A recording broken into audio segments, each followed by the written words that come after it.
बच्चों आज हम पढ़ने वाले हैं ज्योमेट्रिकल रिप्रेजेंटेशन, ऑर्गन प्लेन और कॉम्प्लेक्स प्लेन।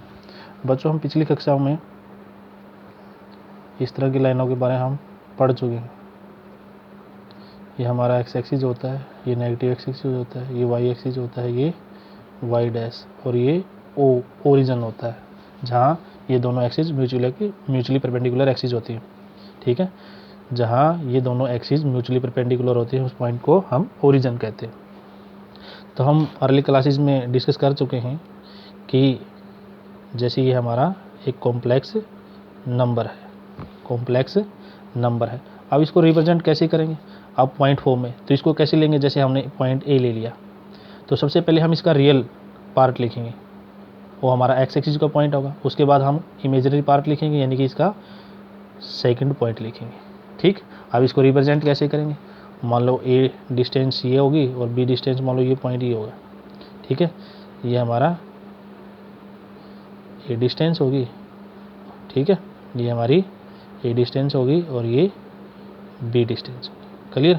और ये पॉइंट ए हो गया, ए और बी। ठीक है, तो ये हमारी, तो जिस प्लेन के अंदर, जिस प्लेन, ये एक्स वाई प्लेन है, 2 डायमेंशन में है। यहाँ लेंथ और ब्रेथ यानी कि 2 ही डायमेंशन है जिसमें हम लेंथ ब्रेथ कह सकते हैं। तो यानी 2 डायमेंशन में बात हो रही है। तो ये आर्गन जो प्लेन है हमारा, आर्गन प्लेन या कॉम्प्लेक्स प्लेन किसको कहते हैं? जहाँ हम एक कॉम्प्लेक्स नंबर को एक पॉइंट फॉर्म के रूप में रिप्रेजेंट करते हैं। तो जो ये हमारी एक्स एक्सिस होती है ये रियल एक्सिस कहलाती है।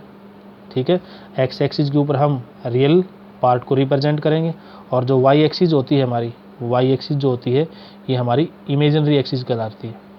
क्या कहलाती है? इमेजिनरी एक्सिस, क्योंकि वाई एक्सिस के ऊपर हम इमेजिनरी पार्ट को रिप्रेजेंट करते हैं।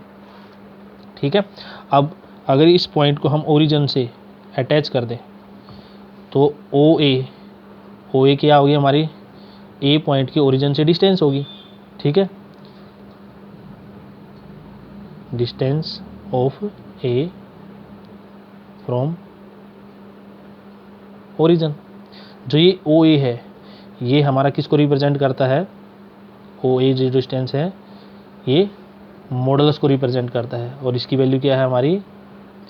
ए square equal to B square.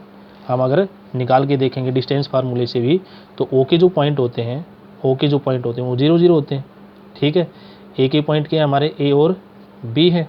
तो डिस्टेंस फार्मूले से जब हम ओ ए निकालेंगे तो ए माइनस 0 का स्क्वायर, बी माइनस 0 का स्क्वायर। तो ओ ए किसको रिप्रेजेंट करता है? जेड मॉडुलस को रिप्रेजेंट करता है। तो आशा करते हैं कि सारे बच्चों को ये बात समझ में आ गई होगी कि ये हमारा जिस प्लेन के अंदर हम एक कॉम्प्लेक्स नंबर को रिप्रेजेंट करते हैं वो हमारा कॉम्प्लेक्स प्लेन, आर्गन प्लेन, या एक तीसरा नाम भी है गासियन प्लेन भी कहते हैं इसको, गासियन प्लेन भी कहते हैं। ये हमारी रियल एक्सिस है, ये हमारी इमेजिनरी एक्सिस। एक्स एक्सिस को रियल एक्सिस कहते हैं, वाई एक्सिस को इमेजिनरी एक्सिस कहते हैं। अब हम कुछ नंबर लेते हैं, जैसे हमने एक जेड नंबर ले लिया 2 + 3 आयोटा। तो अब इसको रिप्रेजेंट करने के लिए हमने एक पॉइंट ले लिया, ए पॉइंट ले लेते हैं, 2 और 3 होगा। तो हम इसको रिप्रेजेंट करेंगे तो ये हमारी एक्स एक्सिस, ये वाई एक्सिस। तो 1 2 3 1 2 3। ठीक है, 1 2 3 1 2 3 1 2 3 -3 -2 -1 -1 -2 और -3। ठीक है, तब इस नंबर को रिप्रेजेंट करने के लिए हमारा पॉइंट क्या है? ये रियल पार्ट, इमेजिनरी पार्ट, दोनों प्लस के हैं। तो ये क्या होगा? एक्स की वैल्यू 2 है और वाई की वैल्यू 3 है। तो ये पॉइंट हो गया ये हमारा। अब हम एक दूसरा नंबर ले लिया 2 - 3। तो इसको हमने बी के द्वारा रिप्रेजेंट कर दिया। तो बी के कोऑर्डिनेट क्या बन गया हमारे? 2 - 3। तो एक्स पॉजिटिव है और वाई नेगेटिव है। तो ये क्या होगा? एक्स की वैल्यू 2 और वाई की वैल्यू 3। ये हमारा बी पॉइंट हो गया, एक्स की वैल्यू 2 वाई की वैल्यू 3। अब हमने एक तीसरा ले लिया जेड। अब दोनों नेगेटिव ले लिए 2 और 3। अब एक्स भी नेगेटिव है वाई भी नेगेटिव है, सी पॉइंट ले लिया हमने 2 और 3।